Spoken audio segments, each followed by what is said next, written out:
তো এই যে বন্ধুরা হয়ে গেছে আর নামিয়ে নিলাম, দেখতেই পাচ্ছ খুব সুন্দর কিন্তু হয়েছে। এখানে তেল দিয়ে দিচ্ছি, কড়াই গরম হয়ে গেছে আর সর্ষের তেল দিয়েই করছি। কাচ্চিঘানি কাহাটি সর্ষের তেল দিয়ে আমরা রান্নাটা আজকে করছি। দিয়ে দিচ্ছি কালো জিরে, দিয়ে দিচ্ছি আলু, কাঁচা লঙ্কা, তা দিয়ে দিচ্ছি পুঁই শাকের দানা। পুঁই শাকের দানাগুলো নেড়ে চেড়ে নিচ্ছি। দিয়ে দিলাম পরিমাণ মতো নুন, হলুদ 1/2 চামচ।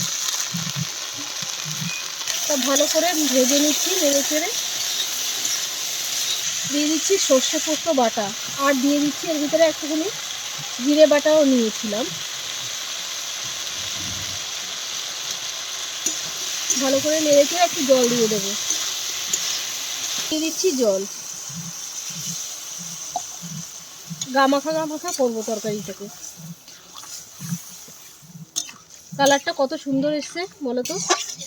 আর রেসিপিটা যদি তোমাদের ভালো লেগে থাকে লাইক শেয়ার কমেন্ট করে দেবে আর সাবস্ক্রাইব করে দেবে।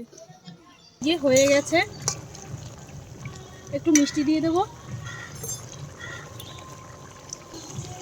একটু মিষ্টি দিয়ে দিলাম।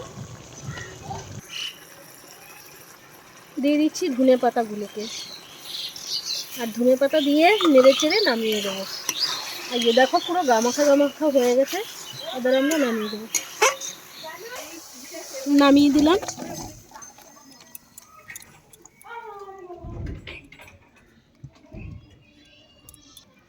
তো এই যে বন্ধুরা হয়ে গেছে আর নামিয়ে নিলাম, দেখতেই পাচ্ছ খুব সুন্দর কিন্তু হয়েছে।